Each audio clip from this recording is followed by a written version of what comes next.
Les témoins de Jéhovah sont venus chez moi. On a discuté ensemble et un de mes amis ont dit qu'ils sont responsables de la division de famille. Est-ce que c'est vrai ou c'est faux? Très bien. Alors oui, c'est une bonne question que vous posez ce matin. En effet, la division des familles est quelque chose d'important. La famille, c'est la cellule de base de la société humaine. Lorsqu'on détruit les familles, on détruit les sociétés entières. La famille, c'est la clé, c'est le symbole de la vie, du bonheur et de la joie. Il n'y a rien de plus beau que de voir une famille unie, le père, la mère, les enfants, qui jouent ensemble, qui sont heureux. Ça, c'est la vie véritable. Alors, comment cela se passe-t-il avec les témoins de Jéhovah?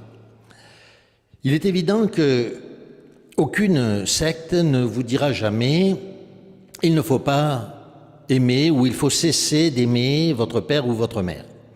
Toutes les sectes, que ce soit les témoins de Jéhovah ou d'autres sectes dans le monde, et il en existe beaucoup, vous diront toujours « il faut aimer votre père, il faut aimer votre mère, il faut aimer les membres de votre famille ».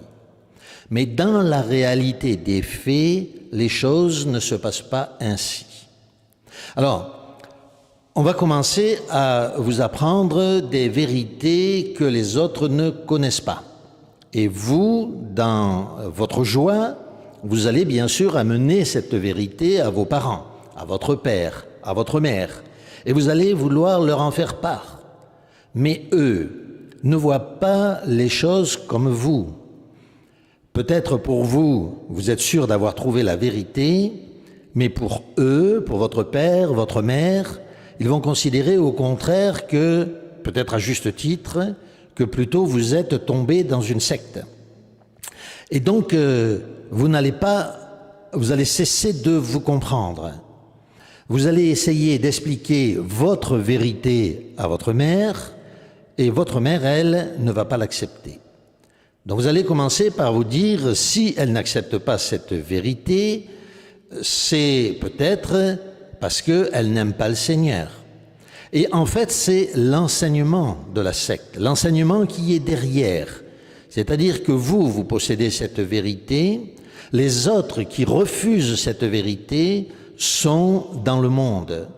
Étant dans le monde, cela signifie bien entendu qu'ils ne sont pas avec Dieu, vous êtes avec Dieu, eux sont dans le monde, et il y a entre vous et eux un gouffre. Voilà l'enseignement de la secte.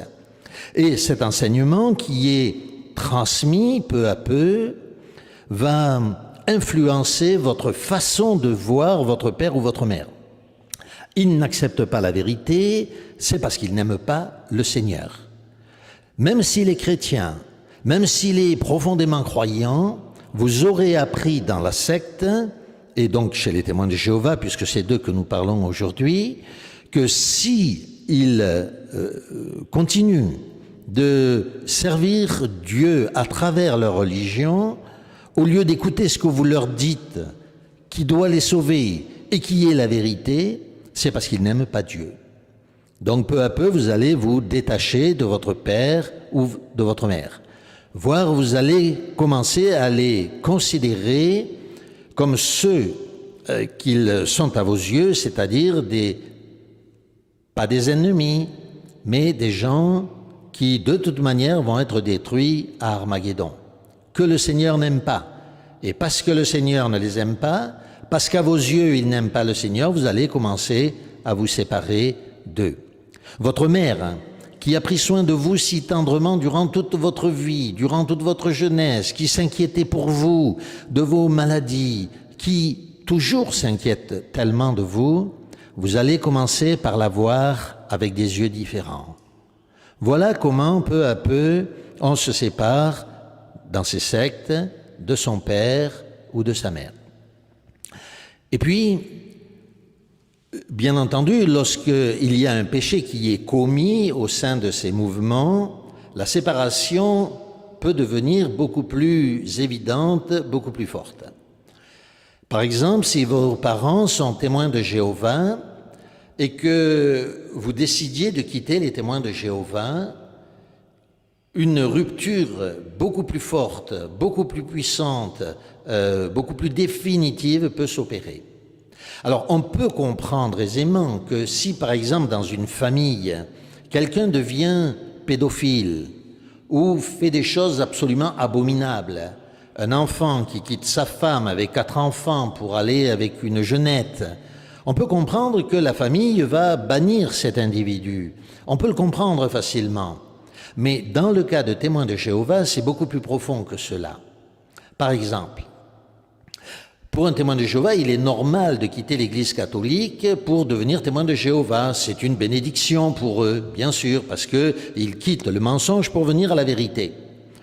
Mais si un témoin de Jéhovah se rend compte que les témoins de Jéhovah ne sont pas la vérité et qu'il décide de quitter les témoins de Jéhovah pour aller, par exemple, dans une église traditionnelle, alors on va considérer qu'il abandonne la vérité, qu'il abandonne le Seigneur. Et dans ce cas, ce n'est pas l'Église des témoins de Jéhovah qu'il a abandonné, ce n'est pas la secte qu'il a abandonné, c'est Dieu. Et on va le considérer comme un ennemi, comme quelqu'un qui doit être rejeté. Alors on comprend bien que dans une famille, cela peut être terrible. Un témoin de Jéhovah qui a toute sa famille comme témoin de Jéhovah et qui un beau jour décide de changer pour s'approcher de Jésus-Christ, par exemple, un petit peu plus près, de rejoindre une église traditionnelle, va être donc rejeté, banni, non seulement du sein des témoins de Jéhovah, mais encore de sa propre famille. Son père ne lui adressera plus la parole, sa mère ne lui adressera plus la parole, on ne l'invitera plus au mariage ou pour les festivités, quelles qu'elles soient. On refusera même de manger avec lui.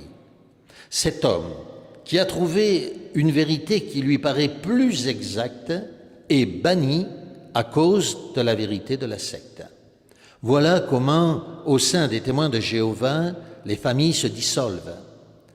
Et à cause de cela, il est vrai que l'on trouve chez les témoins de Jéhovah cette rupture quasi définitive. Alors je peux prendre quelques exemples dont je changerai les noms. Le nom de Marie, par exemple, est une jeune témoin de Jéhovah qui, avec son mari, avait des responsabilités dans l'organisation des témoins de Jéhovah. Et puis un jour, ils se sont rendus compte que bien, ce n'était pas la vérité. Ils ont décidé de quitter l'organisation des témoins de Jéhovah pour servir Jésus-Christ dans un autre mouvement évangélique. Et Marie affirme qu'elle a perdu toute sa famille. Ses parents ne lui adressent plus la parole, ni son père, ni sa mère. Ses frères et ses sœurs, qui sont aussi témoins de Jéhovah, ne lui adressent plus du tout la parole. Ils refusent même de lui parler au téléphone ou bien qu'elle prenne des nouvelles par téléphone. Le rejet est complètement définitif. La famille est complètement brisée. Est-ce que Marie a fait quelque chose de mal? Est-ce que seulement elle s'est, comme le disent souvent les témoins de Jéhovah, est-ce qu'elle s'est mise à boire? Est-ce qu'elle s'est mise à fumer? Est-ce qu'elle s'est mise à commettre l'adultère ou la fornication? Est-ce qu'elle a volé quelqu'un, tué quelqu'un? Non, non, rien de tout cela. Bien au contraire. Elle a purifié sa vie. Elle l'a sanctifiée beaucoup plus que lorsqu'elle était chez les témoins de Jéhovah. Son culte n'est plus formaliste, mais pour la personne même de Jésus-Christ. Eh bien, à cause de ce qu'elle a pris position pour Jésus-Christ, elle a été complètement rejetée de sa famille. Elle a perdu non seulement tous ses amis, ses anciens amis témoins de Jéhovah, on pourrait à la limite le comprendre, mais elle a perdu sa famille. Voyez donc, chez les témoins de Jéhovah, on peut perdre sa famille. Qui n'est pas témoin de Jéhovah?